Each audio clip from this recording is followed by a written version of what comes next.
welcome. It's Tuesday, November 22nd. It's Thanksgiving week, which is very exciting, and we would like to take this opportunity to discuss a field that we both absolutely love since we don't have an auction this week. And so today we are going to discuss early American tin toys. One of my favorite fields. Yes, mine as well. And they were some of the earliest toys that were ever produced in America. And I'm going to start by showing an example. This is Horse on Platform. So I'll bring it a little closer so that you can see. You can see he's on little wheels there. So Ray, I'm going to ask you, what classifies a toy as early American tin? Well, I think that's a good question. And the first question is, what makes it a toy? And in the modern definition of a toy, it had to be mass-produced and made available to the public, so commercially sold. Prior to that, they've had toys going back to ancient Egypt. So toys are really nothing new, but not until industrialization happened, primarily in America, where they were able to put the industrialized machine to work to produce toys in large quantities and make them available to the populace. Prior to that, toys were handcrafted. Again, they were toys for all levels of economic categories for children. So even poor children, they would have simply carved dolls that maybe their father crafted. But to be a toy, in our modern sense of it, they had to be mass produced. And the way they did that is they produced dies, which were metal forms that were used to cut this tin. And then they would actually stamp out these tin sheets. They would usually stack these about 10 high. And on a die, there might be 6 horses, half of these horses. They'd actually press it under pressure, and it would cut out a half of the horse. They'd cut out the other half of the horse, and then they'd hand assemble it, attach it to a base, and finish it. And with that being said, I don't think I held it sideways so that you could see, but if you look really closely on the horse, you can see that it was split in half at one point before they soldered it together. 2 pieces. Yeah, you can see it on this side actually even a little better. So again, now for it to be early American, one of the other things you'll look for, and there are some exceptions, but these toys we say were pre-tab. On later toys, especially toys made after the 1900s, when they die cut these, they would actually have little loops and little tabs that would fit through, and then when they would assemble it, they just put the 2 pieces together and fold it over. Oh, wow. Instead of actually soldering along the whole length of the figure.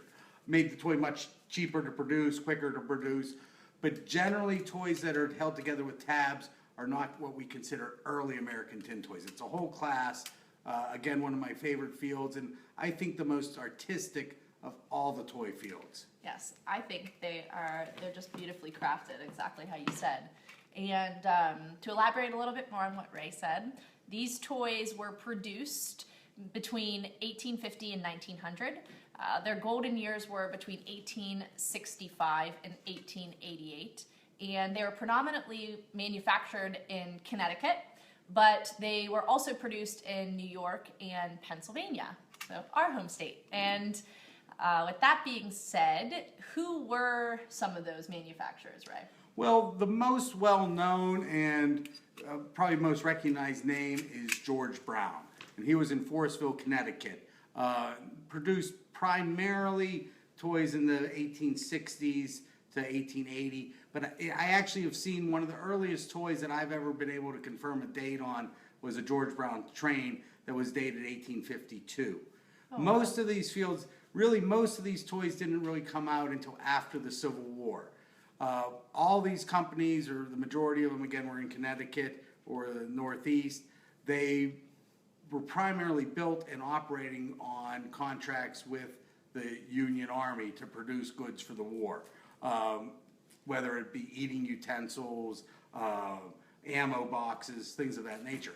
As soon as the war ended, all of a sudden these companies, which employed towns and hundreds of people, thousands of people in some cases, they needed to diversify and find other revenue.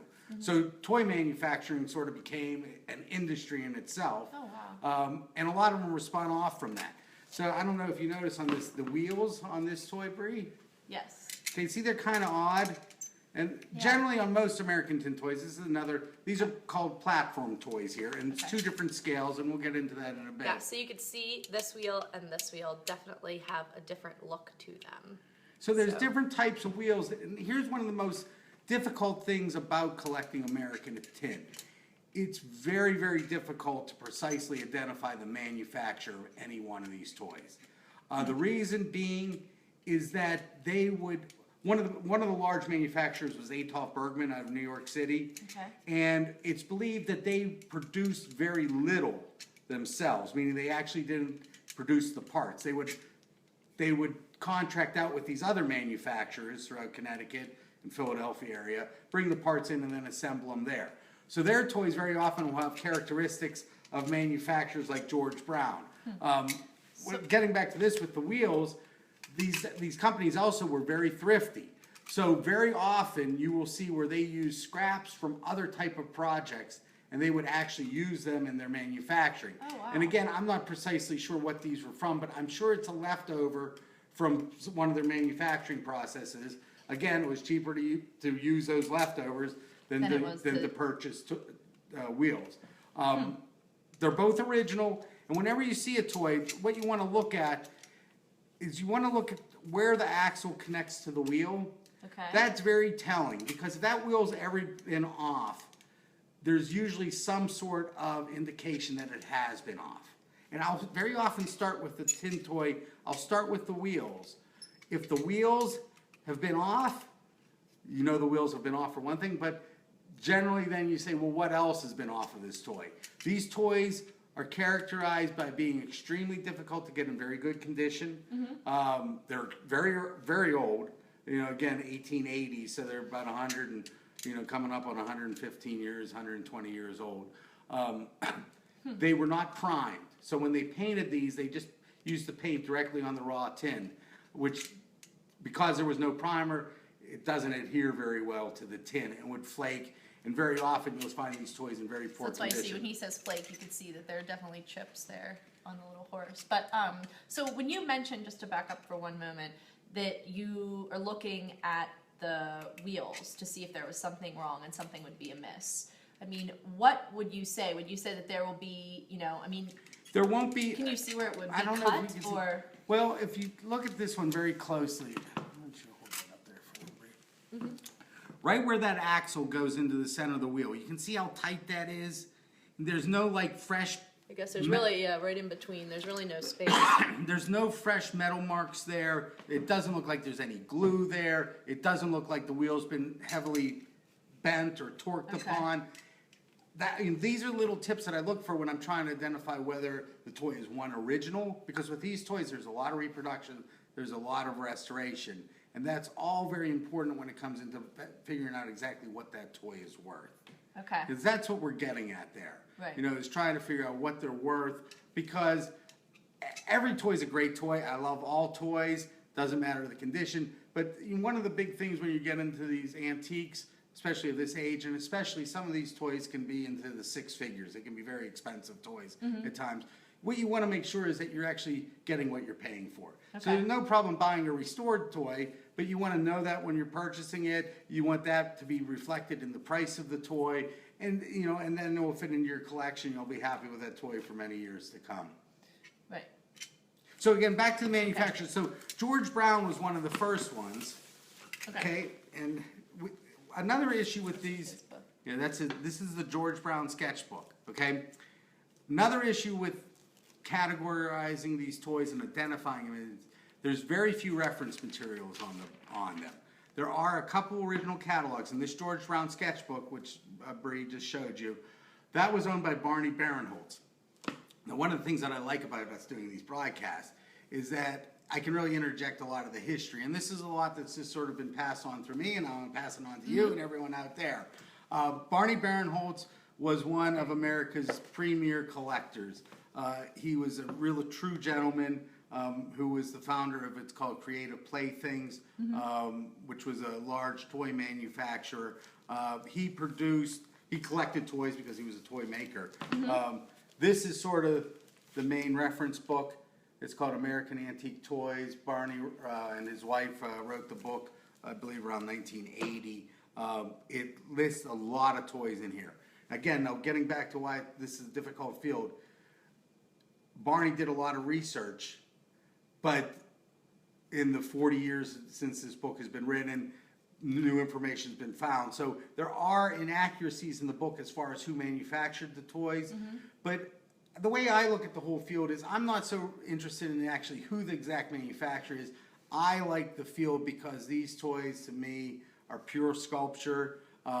They really are the essence of childhood in my mind, in three-dimensional form. I think they're the most artistic of all the toys, the way they would combine the use of different scales, I think is really amazing. So I highly recommend this book. So both of these books. Yeah, this book. This lists all the toys. This is actually a sketchbook. So this book was originally owned by Barney Barinholtz. Just a little history. I think everyone will like this. Barney had a great collection. He passed away probably around 1988, I believe. Alex Acevedo, who's one of the big dealers of everything, really. He ended up purchasing Barney's collection along with his sketchbook, the original sketchbook that was actually from George Brown that he used in the factory. Now, much like the Audubon print books, which I don't know if you're familiar, but Audubon would have books that were hand-drawn and, well, actually they were printed and then hand-colored by Audubon himself. Okay. They're very valuable. And the art world basically decided that they were worth more taking the book apart and offering the pages individually than to sell the whole book. So what we have here, Bree, you could grab this for you. that back here. When Alex Acevedo actually took the books apart, these are actually the original pages. Can you show that to them, Bree? Yes. Okay. That's the original page from George Brown's scrapbook. So this is just beautiful. All hand-colored, all hand-drawn. It basically showed the line that George Brown was producing at the time. And that's what the book was, actual reproduction of that. You can show the back too real briefly. They were on two sides. Some of them have one side, some of them have two. Cute little animals on the back there. But these are highly collectible. A lot of people really like the sketches. There's a very limited number. I think there's 100 pages. So there's only 100 of those known to exist. Definitely makes a nice display along with the toys as well. It does. That hangs in my office. It does. I bought that back in my mint and box days. Oh, wow. So it's been with me a long time. That toy in particular, okay, that is a clockwork-driven hose reel adorned with dogs and pulled by firemen. I've never seen the toy in real life. I've seen some reproductions of it. If anyone has a real one, I'm very, very interested. I would love to own that toy one day. He needs it to put right next to his photo. And I do. Okay, so back to the manufacturer. Okay. So George Brown was a large manufacturer. Another big one was Adolph Bergman that we mentioned in New York City. That we don't really know if they manufactured toys, but they sold a lot of toys and some of the great toys. One of the earliest manufacturers is Francis Field and Francis, and they were out of Philadelphia. And then they later became James Fallows. And then two other smaller companies that I'll just mention are Hall and Stafford was also in Connecticut, and Miriam, which is in New York, I believe. So were there a reason why these areas were, they were developing these toys in particular? Was it supply oriented? Well, a lot of it, again, it was mainly gets back to these companies needed to generate revenue. They were adept at manufacturing. So they were looking for basically anything to manufacture. Okay. So the tin ones, again, they did a lot of household goods and they made cans and things like that. But this was a way to extend their market. So most of them went into, well, not most, but a number of them did end up going into toys, and they produced a large range of toys. So I think what we're going to do now is sort of go into the different types. So we're going to show you some toys that we've gathered here. And Ray's going to tell you a little bit more about all the different ones that we have. And I will start, though, by asking you, Ray, if you were to start building a collection of, these early American tin toys, what would you say would be pieces that, would be staples and essential to having a great collection in this field? Well, sort of my stock answer, I guess, is I always tell people you should collect what you like. So that's sort of the first rule. Now, what do you like? That's what we're going to work on right here. People tend to like the rarest, most expensive. And, everyone, you can show them the rarest, most expensive, and they're going to love it. So I guess if you add that to the equation, the rarest, most exotic builds the best collections. Again, no one starts at that level. All these items are extremely rare. So even when we're talking common items, so let's start with our little horses here. Okay, these are two different horses on platforms. This gives you the two scales, okay? So first, generally a lot of people like different scales.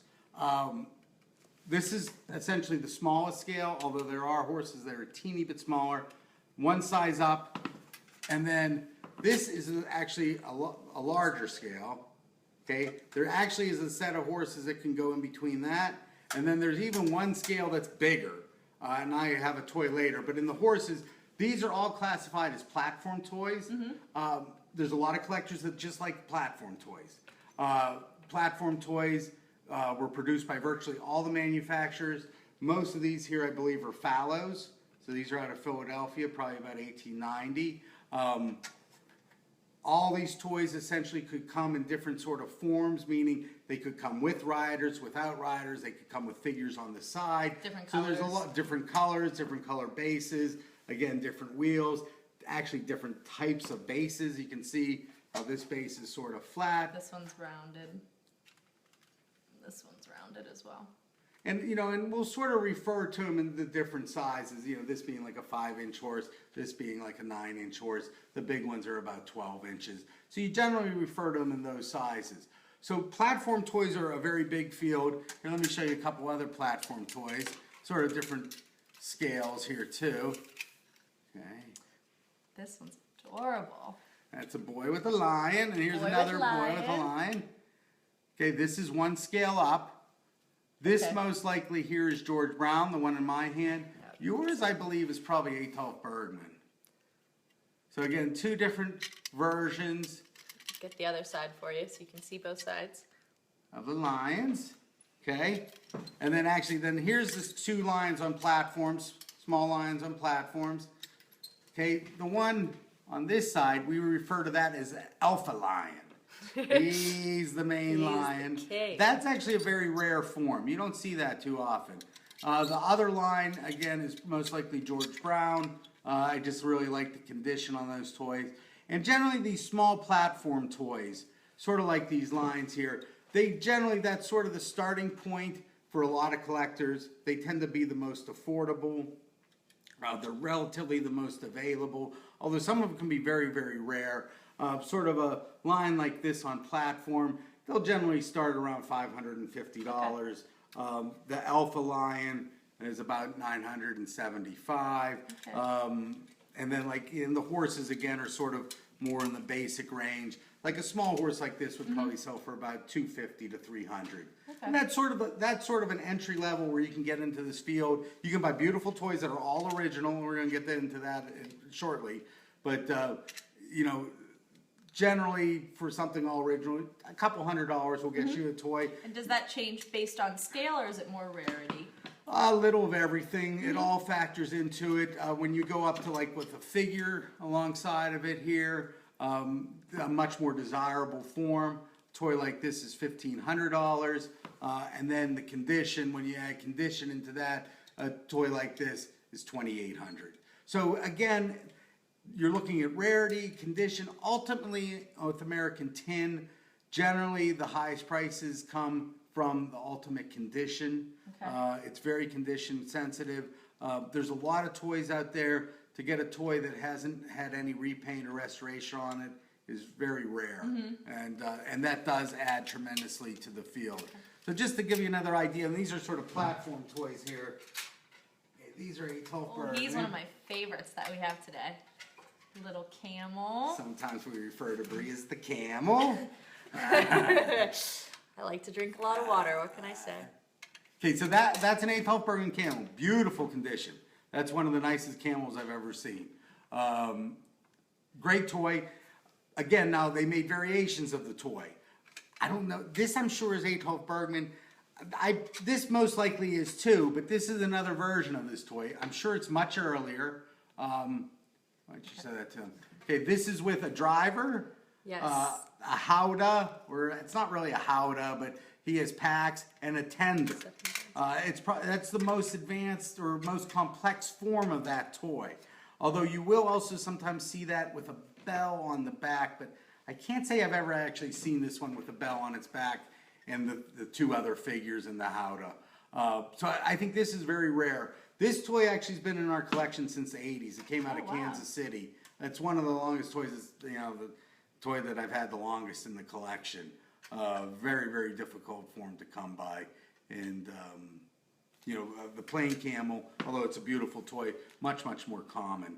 You will see this toy out there. So these are, okay, so again, what builds a great collection? Okay, a lot of people like the platform toys. And there's different series, and you can sort of just collect platform toys. And I've seen them displayed, especially the small toys and these. A lot of times people will sort of display them as art on a wall, and they'll basically hang them directly on a wall with different toys sort of scattered around. That's really neat. And it really can make a very pretty collage. So for the camels, I mean, you just went back to the line and holding it up next to it. Do they make different scales of the camels as well? Yes. Okay. They made a small camel. I've seen it on a rocker and on a platform. But much rarer than the horses. So there are different scales of camels. I've seen a large camel too, so a bigger scale than that. Most of these toys they did make in various sizes, but again, these are very rare toys. They're the rarest of any of the toys, especially to get them original. So we're not really sure exactly. Yeah, a lot of the toys we'll see in the catalog, but we've never seen in real life. Okay. And just because the nature of them, they were very fragile. They feel very inexpensive, I guess. They are very delicate. So in your hand, so the likelihood of them getting thrown out over the years was very high, especially around the turn of the century, them using the tin for other purposes. So they just didn't survive. But again, to me, it's the highest art form of toys. They're my ultimate favorite type of toy. And these, I mean, were they for families? Were they affordable, or were they for wealthy families? Were these actually played with, is what I'm asking. Well, yes. These were some of the first toys that were sold. So this was basically geared at a new market. So prior to this, unless the toy was essentially just carved by your dad or your uncle, no one had toys, except they were very wealthy, like very wealthy. And in America, it was a very small group of people at the beginning. Now, after the Civil War, when you had factory workers that were becoming what became our middle class, their children, although at the beginning, after the Civil War, basically, you turned 9, 10, you went to work in the factory. You got to play with a stick and a hoop. So, in general, they weren't made to the mass populace, but small platform toys like this might have cost a nickel. So it was affordable to many people.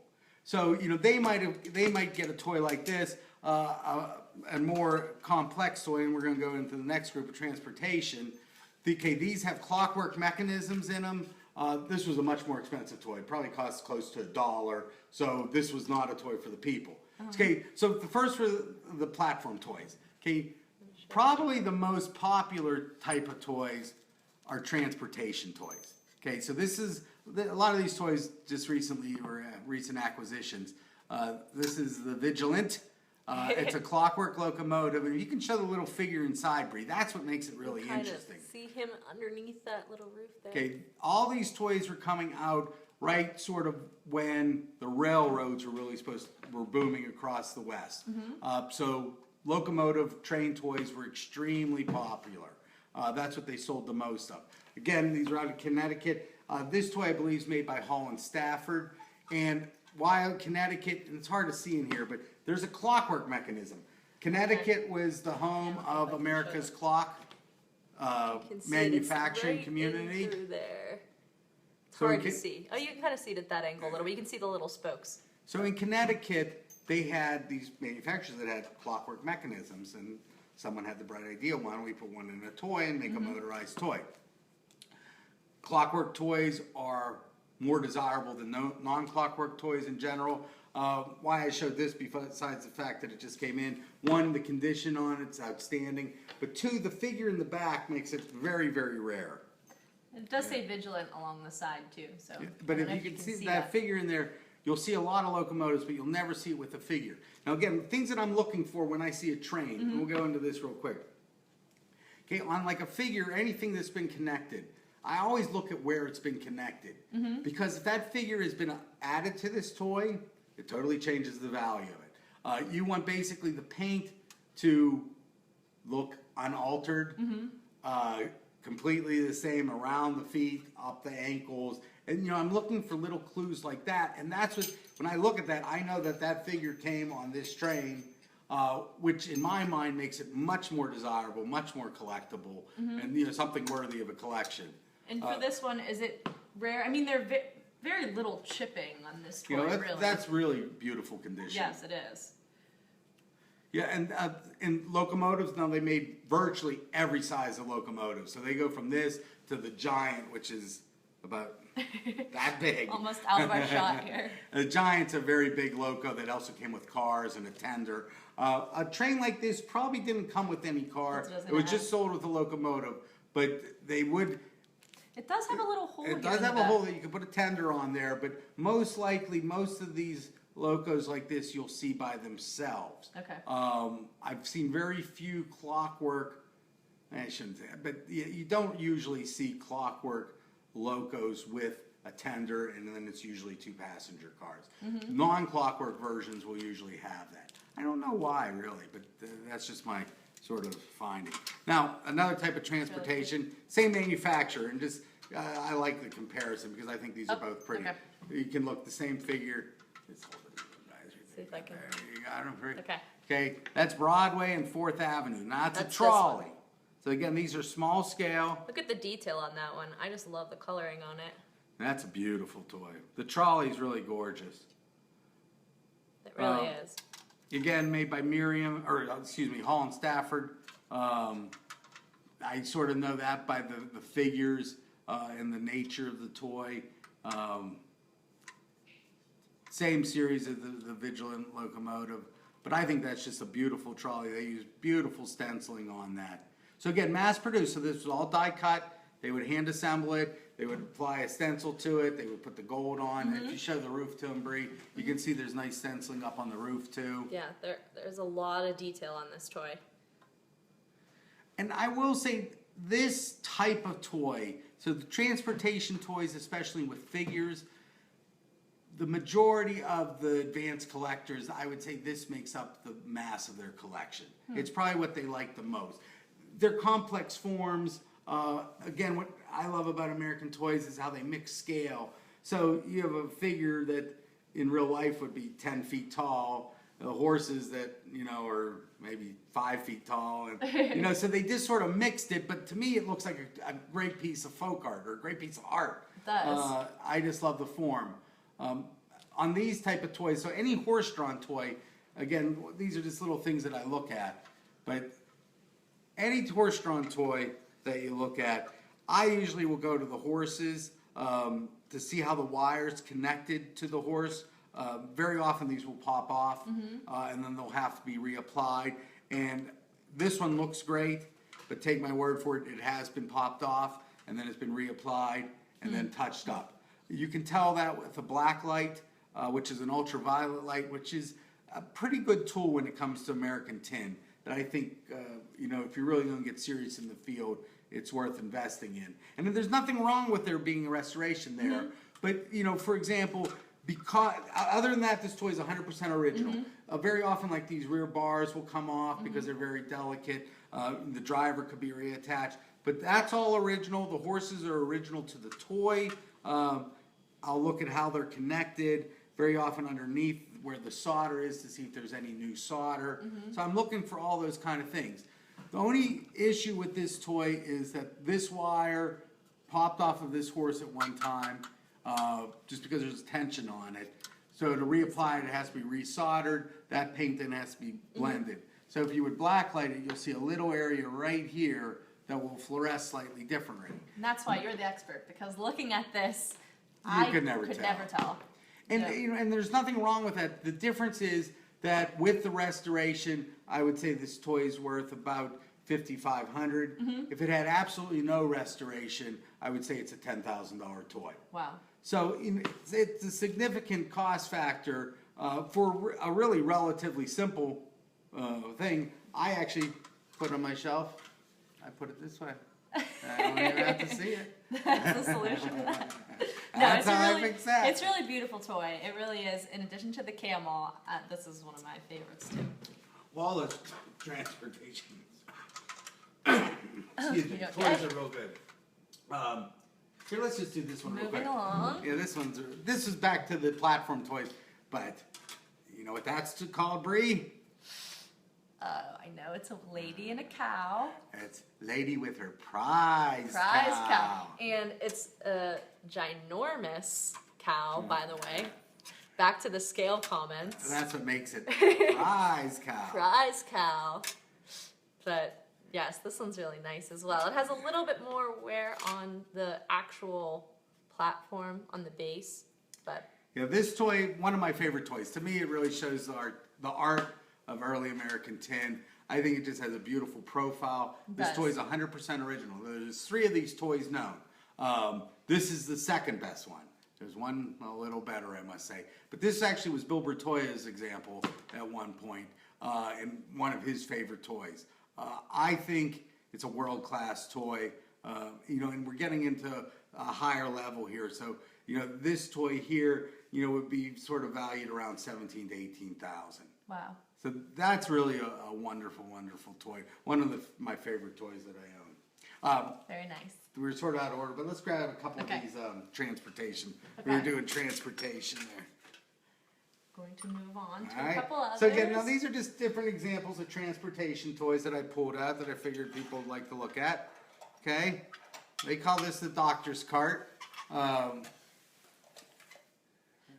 Okay, this is a little George Brown toy. A cute little toy. Transportation, again, all original. So I'm looking at the side of the horses. I'm looking at where the figure's connected. I'm looking for any, you know, signs that something's been altered with the toy. And again, now this one's all original. You do see some wear to the horse, but a very nice little form. Part of the transportation series. And then this toy that just came in. Okay. Here, I'll switch with you. I'm gonna switch. Do a swap. Okay. Now this toy is unusual. This is, also has some stenciling up top. I'm going to show you that. It's on the roof. it's Kind of like the trolley. No, the Okay. other side, yeah. Okay, hold on. I'm going to switch hands here. Okay, this is called a brome. Okay, and this is a small brome. It was an actual vehicle that they would use to transport people, sort of like an old coach. But that form is known as a brome, made by George Brown. Very rare. This toy just came out of the Massachusetts area. The condition on it, it's all original. So again, that's what I really like about the toy. There's no excuses about it. On the one side, you could see there's a fair bit of paint loss, but that's not uncommon at all. Again, another type of transportation toy that I think a lot of collectors really enjoy collecting that whole series. So there's all types of carts. You know, we can go into work carts like this, which is just sort of like an open farm cart. And then this actually here is an example of George Brown. This is actually a dump cart here. So this is George Brown. Yeah. And there's like a little lever here, and you could actually put a rod in there. It came with a rod, And it and would then you separate. pull the rod out. This would dump open. So they made a whole Very cool. series of those farm. Again, these type of toys here, these farm carts, they are relatively inexpensive.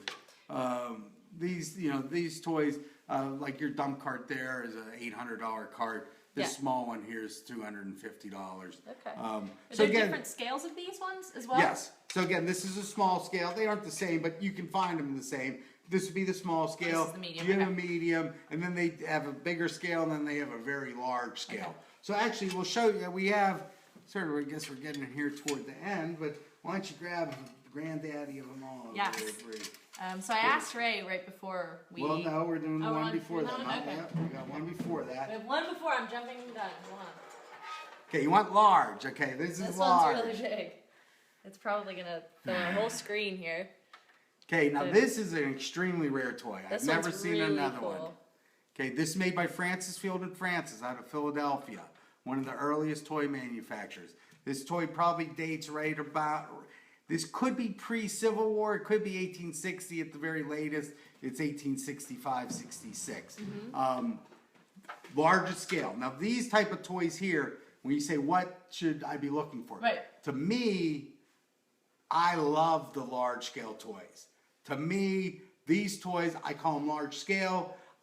We meaning the collector group, we generally sort of believe that these toys were more show pieces, so they would be used for store displays. They would sell them, but much like when you go into the toy store now and they'll have like the 10-foot giant panda bear Right. stuffed when you go in, but they're really selling the small ones. Same We believe concept. these were sort of the same toys. You could go in and buy the 10-foot giant panda, but generally you would come out with With the that. 5-cent horizontal platform. So did this have other figures that would sit in here? Do not believe so, but never been able to find it in the catalog. It's a couple real interesting things So about they it. actually come apart in the middle. It's a two-piece. This is the largest scale. I have never seen horses that sort of operate on this mechanism, but they actually have a rod on a cam underneath, and then they rock back and forth. So when he rolls along, can you see that?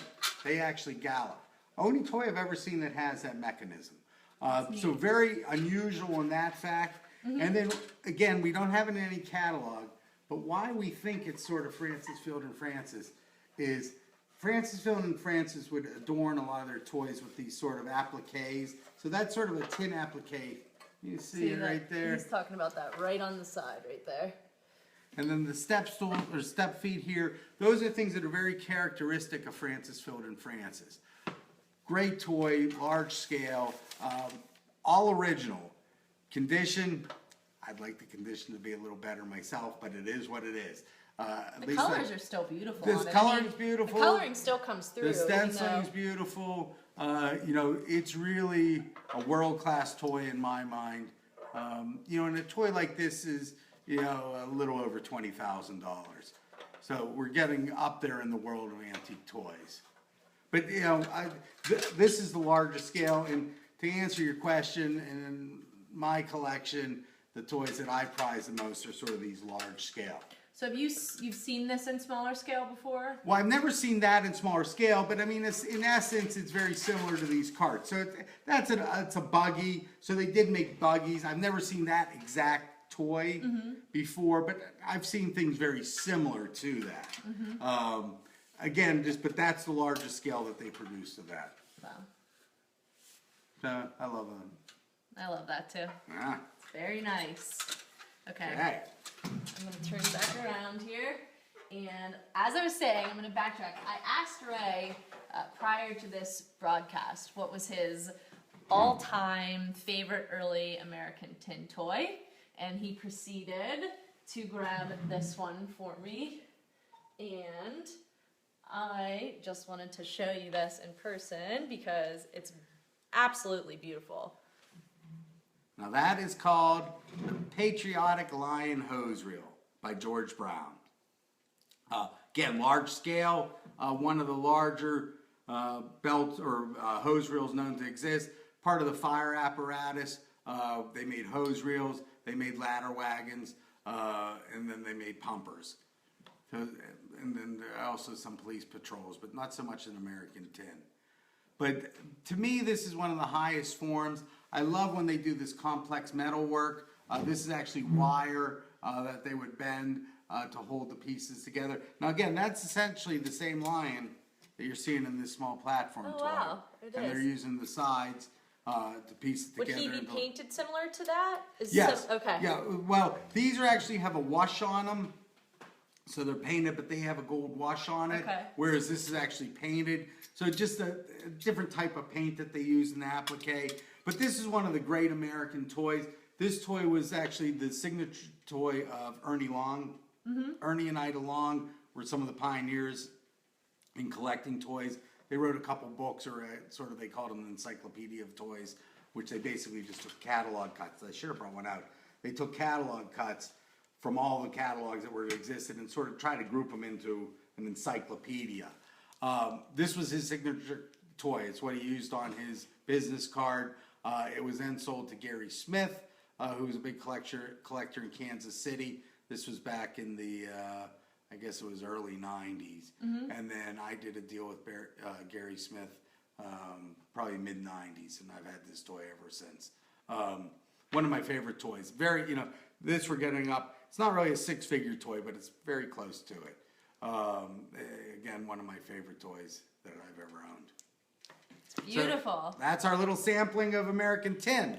That I hope it I is. answered a couple questions for people out there. Yes, so I'm going to hand this to Ray because I Okay. don't have another hand at the moment. But if you have any questions, feel free to ask us on this Facebook Live. You can type them below, even following the broadcast, and we'd be happy to answer any questions you have about early American tin toys.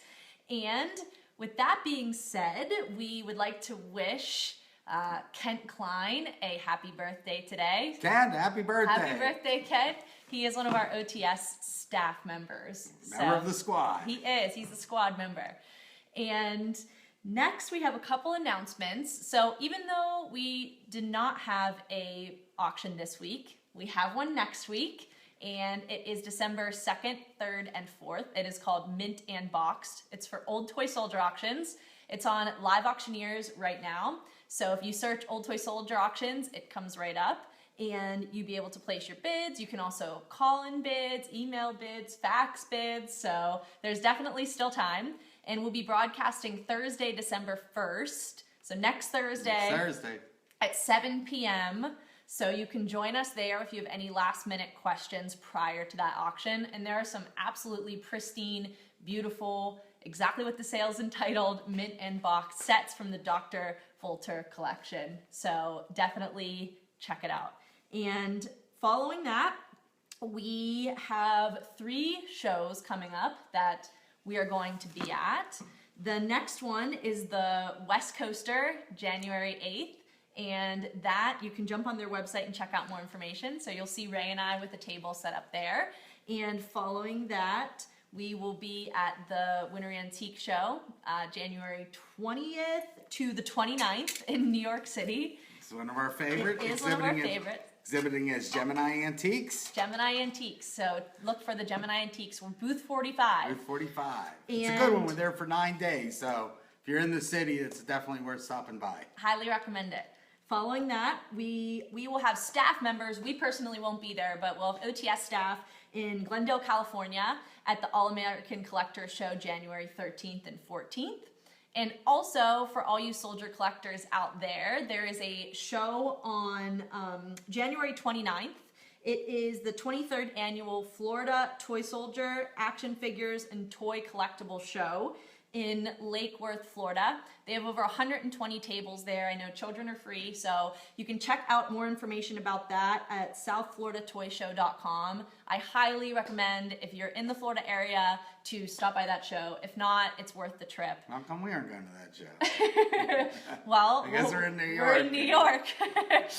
So we'll be in New York, but if we weren't, I'm sure that we would be there. I'm sure we would.